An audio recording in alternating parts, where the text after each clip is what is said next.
for you. What do you think about this as a positive pivot? Let's take a look at this situation and see if we can get to a place, mutual respect, both sides think credibility counts, and we move forward. What do you say? All right, we'll give it a shot. All right. Where is the sticking point? This meeting matters. You know it does. I understand the reference to counsel. I get it, not just because I'm an attorney. But you don't want to answer for the lawyers. You don't want to answer for an operation that you're not a part of. I get it. But you can answer for what you said. You don't have to refer to counsel to that. Sekulo's not your lawyer. He's the president's lawyer. You're saying he didn't dictate this. He did what any father would do. That turns out not to be true. You agree with that? Once again, I know I answered this question on Monday. I answered it on Tuesday. And I'm going to answer it the same way today, and you're probably not going to like it any more on Wednesday than it sounds like you liked it on Monday or Tuesday. But this is a legal matter, and the appropriate individuals to answer questions on a legal matter are the outside counsel, and I would direct you to them. And frankly, I did direct you to them, and you had them here on your set, and you asked them that question, and I'd refer you back to that statement. I get it. I didn't have them, but I understand what you're saying about CNN. Why is it a legal matter, what you said? Again, this is an illegal process, and I would refer you to the appropriate venue to answer questions on a legal back and forth, and that is the president's outside counsel, and that's who you should ask those questions of. If you guys want to talk about questions that have to do with White House policy and substantive policy, I'm happy to try to answer those and do the best I can to provide you that information. If you want to talk about things that don't have anything to do with me and that are the venue of the outside counsel, then that's who should answer those questions. I get it. I get that that's the answer, but you also get that it's unsatisfying. Right. That's why we're frozen. I mean, I don't understand having to answer the same question over and over and over again. Well, because you haven't answered it. That's why. In all due respect, it's because you didn't answer it. No, that's not true. I've answered it. You just didn't like the answer. And there's a big difference between me not answering it and you not liking the answer. There can be. No, fair point. There can be a difference. However, I don't know that there is here because this is about something you said. You could have said this then. When people asked you, hey, what Sekulo says, is it right? Why didn't you say then it's a matter for counsel? Again, I'm not going to get into a back and forth with you. I've addressed it. The outside counsel has addressed it. They've answered this question over the last couple of days, and I would refer you back to those comments. Let's look at it a different way. Do you wish that the White House had corrected the error between where it started and where it wound up with Sekulo in this letter sooner?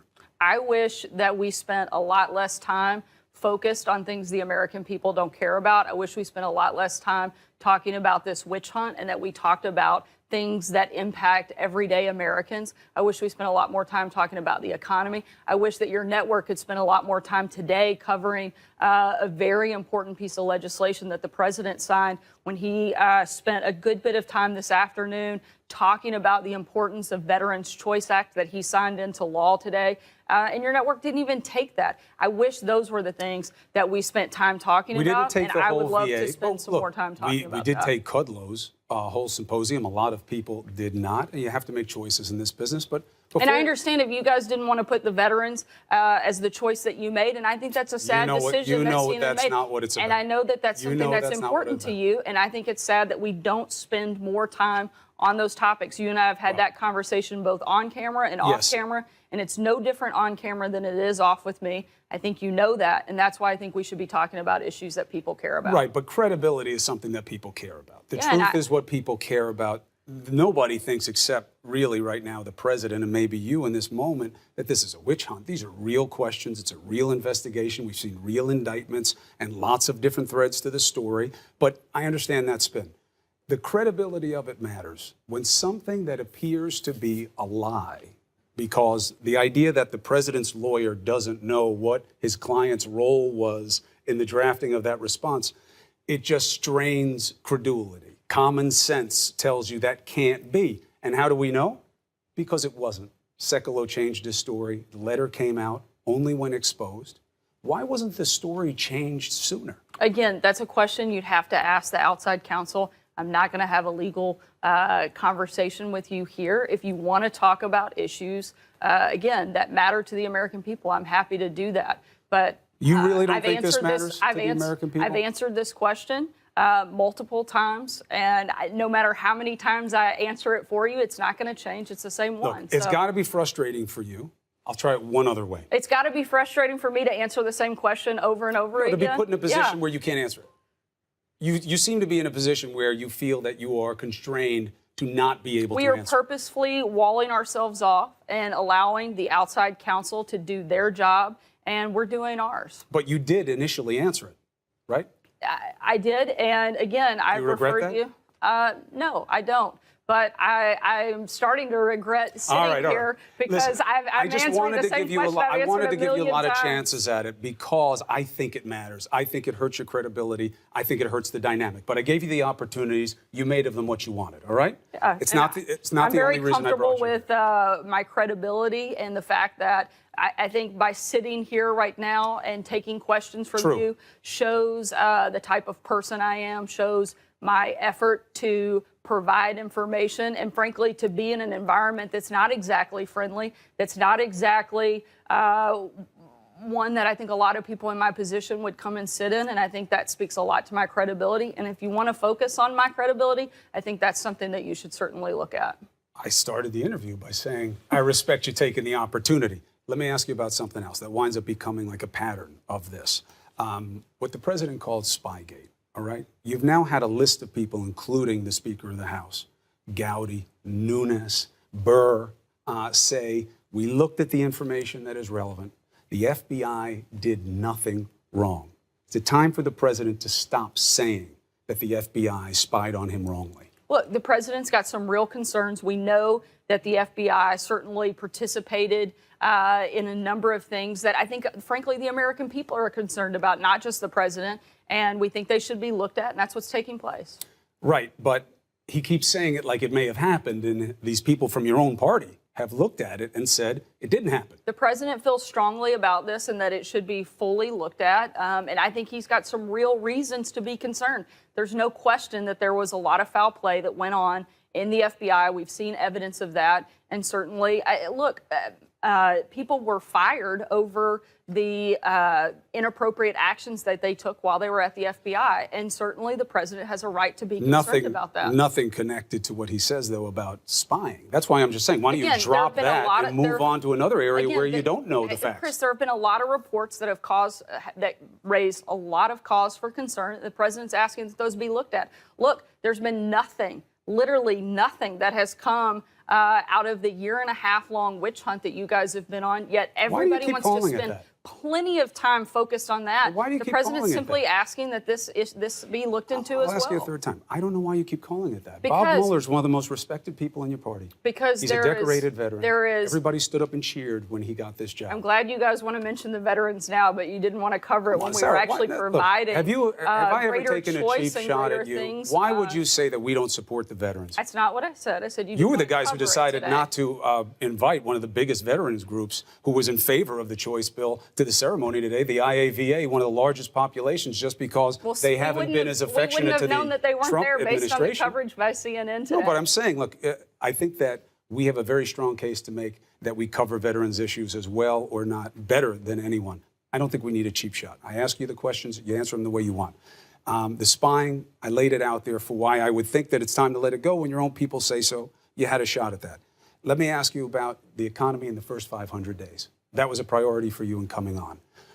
What do you believe the case is for the American people as we enter the midterms, that if you look at the first 500 days, winning? Absolutely. The economy, without question, is one of, I think, the president's signature moments in the first 500 days. Over 3 million jobs have been created. Certainly the fact that unemployment is at the lowest that it's been in decades. Multiple people have said that we have the strongest economy that we've had since World War II. We now have more jobs available than we have people looking for them.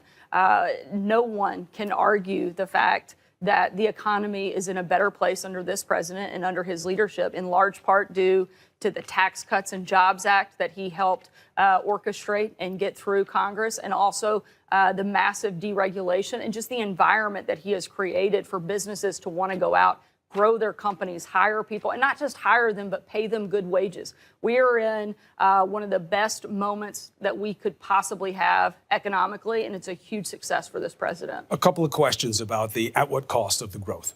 The tax bill was fundamental, according to the administration and certain economists, for juicing the economy. And I don't mean that in a cynical way. But it did come at a cost because you have a deficit that we haven't seen in a long, long time. 2017, I think it was $666 billion, the number of the beast. Much up from 2016, which was the last year you weren't responsible for. The estimates go up from there.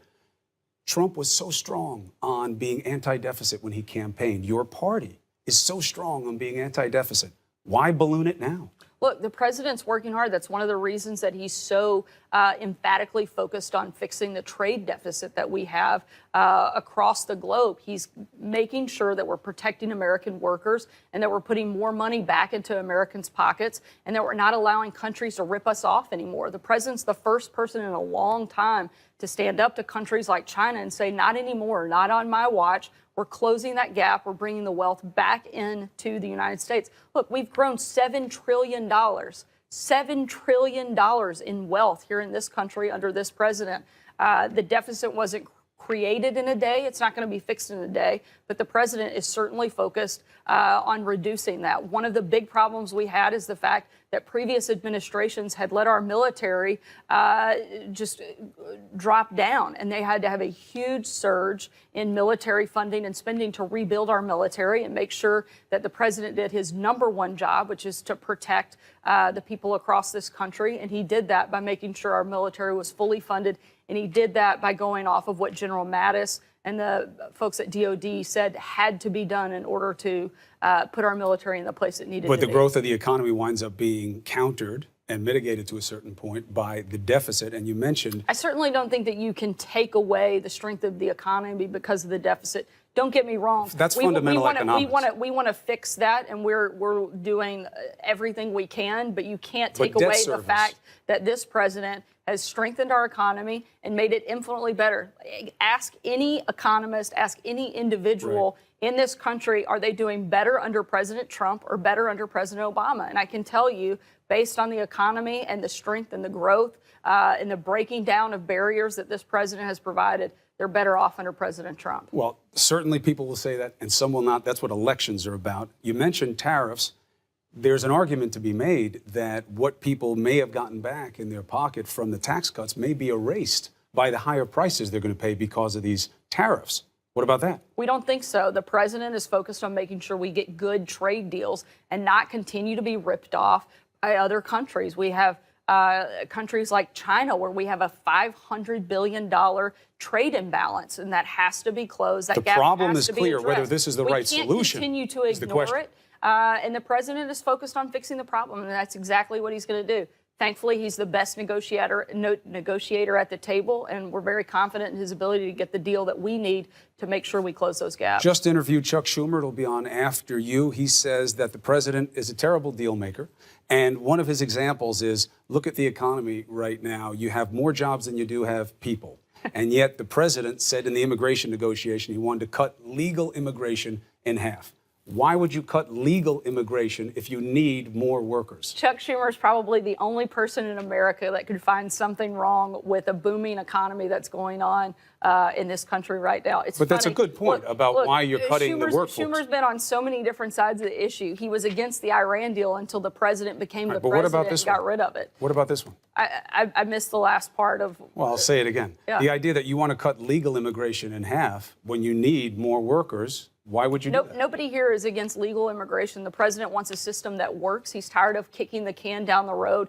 We want to close loopholes. We want to secure the border. There's nothing wrong with that. Those are good things. But cutting it in half means you're going to starve yourself of workers. Chuck Schumer should quit playing political games and do his job. He has done nothing. Look, the Democrats no longer have a message. That's why they continue to drop in numbers, and the president continues to go up, because he's actually doing things to help the American people, and he's solving problems. Democrats are going to have to decide at some point, and they should decide it soon, Do they hate this president more than they love this country? Because right now, all they do is attack the president. They offer nothing. They have no solutions, and they have no message. And there's a reason that they're not going to do well in November, and that's it. They say they attack the president because they love the country. But again, that's what elections are for. I can't imagine why attacking a president that has strengthened our economy, built better foreign relations, put national security back on the forefront, and made America respected again, made us feared again and friends of our allies. I find it laughable that Chuck Schumer would find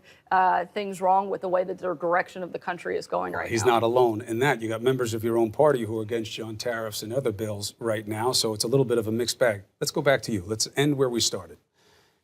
Are you enjoying your job? I am, and even in moments when I come on CNN, because I love our country, I think the president's doing a tremendous job, and we are, I think, moving the ball down the field in a way that it hasn't been done in a long time. And are you okay with how you're doing it? I mean, I think things are going pretty well. Again, I think that the country is moving in the right direction, and it's doing that under the president's leadership, and I'm proud to be a part of that. And I think some really great things have happened over these first 500 days. And I think a lot of great things are going to take place over the next 6.5 years.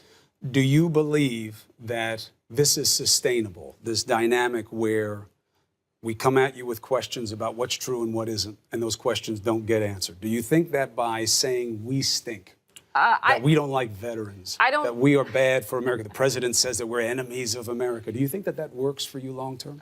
Look, what I think is important to remember is that you guys get to ask the questions, but you can't always complain about the answers. You constantly ask the same question over and over and over again. That's the job. And expect different answers. That's the job. And then get mad when the answers don't change. No, the job is to get information and report the news. Unfortunately, you guys quit reporting the news. When I can read a news story and I have no idea what side of the story the reporter is on, that's a good news story. You'll be hard-pressed to find a lot of news that looks like that That anymore assumes that the story is completely even-handed, that one side isn't one more right than other, that something isn't demonstrably true, no, your that job everything isn't is unknown. The news That's isn't not the opinions. truth. The news isn't an opinion. Of course the news isn't an opinion. The news is reporting facts and letting other people make the decision That's about right. how they feel about it. And if you won't answer the questions, Sarah, how can people do that? I answer questions all day, every day. And it's what I spend every minute of the day doing. You do. That's why I'm sitting here at 9 o'clock at night answering questions to you. But you have to understand the dynamic on the other side. This is where we'll leave this. Let me tell you what it's like on the other side, okay? I haven't sat here and told you that you hate veterans. I didn't say that. Yeah, either. sure, you did. You did it in a little bit more polite way. But the president actually, says Chris, horrible things about how we do the job Chris, all the time, and then you complain about having a critical press. I find it absolutely laughable that you would say to me that you're upset that the president says you guys do a tough job. I'm telling you that you're asking for scrutiny. On this network alone, I've been called useless and so many other outrageous names. By me? No, I'm just saying in general. But not by me. You got to take each as its own. Not. Right? I don't know. I'm not holding you accountable for everything the president says. No, but right? you're taking things that I've said completely out of context. The veteran thing was a cheap shot. I know where you were going with it. I'm just saying it doesn't make it a healthy dynamic. It was a fact that you guys did not cover this topic. We cover veterans all the time. In a way that I felt like was important today. I brought you on here because you said you wanted to talk about 500 days and we would handle the news a day. Did I keep my word? For the most part. I mean, a lot more on, the back and forth versus the 500 days. It would have gone like this if you'd answered the question. But I get that it'd be hard for you to spend a lot of time talking about the president's successes, of which there are many, and maybe we'll have a chance to do that again at some point. The job, as you know, anytime you want. Let's